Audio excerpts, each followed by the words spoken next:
Sorry. നിങ്ങൾക്കെല്ലാവർക്കും നമസ്കാരം. സ്റ്റേജിലിരിക്കുന്ന ബഹുമാനപ്പെട്ട പൗലോസ് മാഷ്, അതുപോലെ തന്നെ പത്മശ്രീ പങ്കജ്, മറ്റുള്ള എല്ലാവർക്കും എൻ്റെ നമസ്കാരം. കഴിഞ്ഞ വർഷം സംഭവിക്കാൻ പാടില്ലാത്ത ഒരു സംഗതി നമ്മുടെ നാട്ടിലുണ്ടായി. അത് പഹൽഗാമിലാണ്. ഞാൻ ഇംഗ്ലണ്ടിൽ ഇരുന്നുകൊണ്ട് ന്യൂസ് പേപ്പറിലും ഫേസ്ബുക്കിലുമൊക്കെ വന്ന വാർത്ത കണ്ടപ്പോൾ എനിക്ക് അങ്ങേയറ്റം വിഷമമായിട്ടുണ്ടായത്. ഒരു 4 ദിവസത്തേക്ക് എനിക്ക് ഉറങ്ങാൻ കഴിഞ്ഞില്ല. കാരണം ആ ഒരു പെൺകുട്ടി, കേരളത്തിൽ നിന്ന് പോയ ഒരു പെൺകുട്ടി, ആ പെൺകുട്ടിയെ ഹസ്ബൻഡിനെ സ്വന്തം മുന്നിൽ വെച്ച് വെടിവെച്ച് വീഴ്ത്തിയിട്ട ഫോട്ടോ, ആ ഫോട്ടോ കണ്ടിട്ട് ആ കുട്ടി കരഞ്ഞുകൊണ്ടിരിക്കുന്ന ഒരു പിക്ചറാണ് എന്നെ അല്ലാതെ വേദനിപ്പിച്ചത്. ഞാൻ ആലോചിച്ചു, എന്തെങ്കിലുമൊക്കെ മനുഷ്യൻ ചെയ്യാൻ പറ്റുന്നു? ഒരു മനുഷ്യന് ചെയ്യാൻ സാധിക്കുമോ?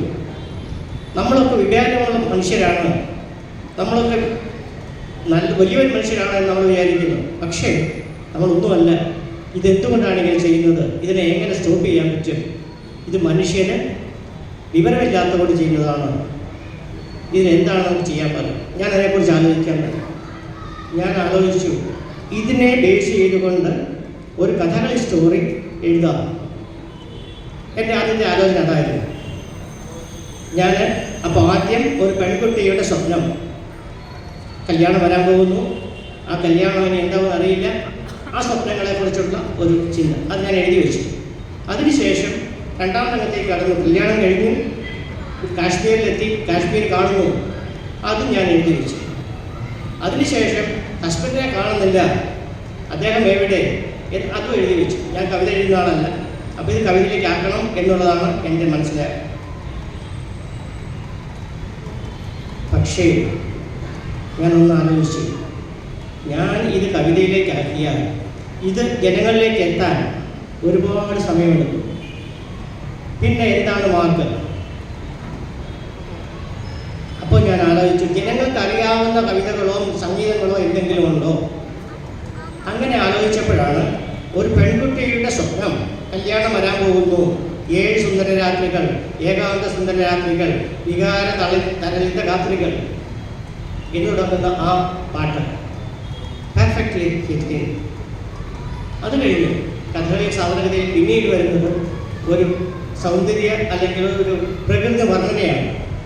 പൂതനാമോഷമൊക്കെ അങ്ങനെ. അപ്പോൾ ഞാൻ ആലോചിച്ചപ്പോൾ നമ്മളുടെ പ്രിയപ്പെട്ട കവി വയലാറിൻ്റെ ചന്ദ്രകലപം ചാർത്തി ഉറങ്ങും തീരം, ഈ മനോഹര തീരത്ത് എനിക്ക് ഒരു ജന്മം കൂടി തരുമോ എന്ന് ചോദിക്കുന്ന ഇതിപ്പോൾ നമ്മൾ ഒരു സിനിമാ പാട്ടായിട്ടാണ് അതിനെ എടുക്കുന്നത്. പക്ഷേ നിങ്ങൾക്കറിയോ, ഈ അടുത്ത കാലത്ത് ശാസ്ത്രജ്ഞന്മാർ കണ്ടുപിടിച്ചത് എന്താണെന്ന് വെച്ചാൽ, ഈ ഭൂമിക്ക് ചുറ്റും, ഈ ഭൂമിയിലുള്ളതിനേക്കാൾ അധികം ഗാലക്സികളുണ്ട്. അവിടെ ഒന്നും ഒരു പുഷ്പമില്ല. ഇത് 50 കൊല്ലം മുമ്പ് വയലാർ പറഞ്ഞു. അവിടെ ഒരു നദിയില്ല, അവിടെ ഒരു ഹംസമില്ല, അവിടെ ഒരു പുഴയില്ല, അവിടെ ഒരു ആനയില്ല. ഇതാണ് സ്വർഗം. ആ കവിതയാണ് ഞാൻ എടുത്തത്. ഇവിടെ മതിയാവോളം ജീവിച്ച് മരിച്ചവരുണ്ടോ? ഇവിടെ മതിയാവോളം പ്രേമിച്ച് മരിച്ചവരുണ്ടോ? അങ്ങനെ 2ാമത്തെ അതെടുത്തു. അതിനുശേഷം ഹർഷപ്പനെ കാണാതെ വന്നപ്പോൾ ഉള്ള വിഷമം കൊണ്ട് ആ പെൺകുട്ടി ഒരു ആലോചിക്കുകയാണ്, ഇവിടെ എൻ്റെ ഹസ്ബൻഡ്, അവിടെയാണ് മഞ്ഞലയിൽ മുങ്ങിത്തോർത്തി മധുമാസ ചന്ദ്രിക വന്നു, നിന്നെ മാത്രം കണ്ടില്ലല്ലോ പ്രേമ ചകോരി ചകോരി ചകോരി. അത് കഴിഞ്ഞു. അപ്പോൾ ഇതിനിടയ്ക്ക് വിവാഹമുണ്ട്. വിവാഹം കഴിഞ്ഞു. ഇതിന് ശേഷം ഇവള് ഇനി ഹസ്ബൻഡ് അടുത്തേക്ക് പോവാം എന്ന് ഞാൻ തിരിച്ചു പോകുമ്പോൾ പെട്ടെന്ന് ശബ്ദം കേട്ട് ഓടി വരികയാണ്. അങ്ങനെ ഓടി വന്ന് എനിക്ക് പേടിയാകുന്നു. ഏറ്റവും ഘോരമായ ശബ്ദം കേൾക്കുന്നു. എന്താണിത്? കടലിറക്കി ഇളകി വരുന്നതാണോ? അതോ കാറ്റടിച്ച് മരങ്ങളൊക്കെ പൊട്ടി വീഴുന്നതാണോ?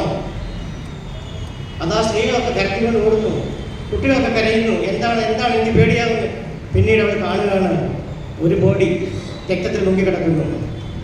അടുത്തൊന്ന് അവസാനം സ്വന്തം ഹസ്ബൻഡിൻ്റെ ബോഡി കണ്ടിട്ട് അവൾ പറയുകയാണ്, ഒന്ന് ചിരിക്കൂ ഒരിക്കൽ കൂടി. അതും വയലാറിൻ്റെയാണ്. അതാണ് ഇതിൻ്റെ പേര്. പിന്നീട് ഓർമ്മയിലേക്ക് വരികയാണ് ഈ നിലാവും ഈ കുളിർക്കാറ്റും ഈ പളുങ്കും കൽപ്പടവുകളും.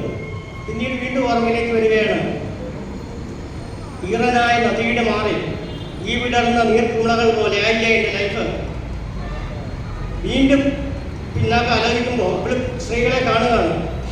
അന്ന് മരിച്ച് 27 പേരുടെ സ്ത്രീകളുടെ മുഴുവൻ പാദസ്വരങ്ങൾ കിളിങ്ങുന്ന, അതാണ് 1000 പാദസ്വരങ്ങൾ കിളിങ്ങി ആ പുഴ, ആലുവപ്പുഴ എന്നുള്ളത് ഞാൻ മാറ്റി ആ പുഴ നൽകി. കാരണം ആലുവന്മാരെ കളിച്ചാൽ പോലെ ഇവിടെ കളിക്കാൻ പറ്റുന്നു. പക്ഷേ ആ പുഴ വീണ്ടും ഒഴുകി.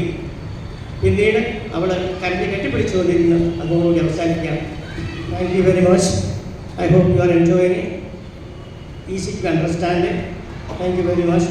ഞാൻ പാട്ട് എനിക്ക് തരുന്ന ഞാൻ വിചാരിച്ചില്ല, പെട്ടെന്ന് വിളിച്ചപ്പോൾ ഞാൻ വന്നതാണ്, ക്ഷമിക്കണം. Thank you.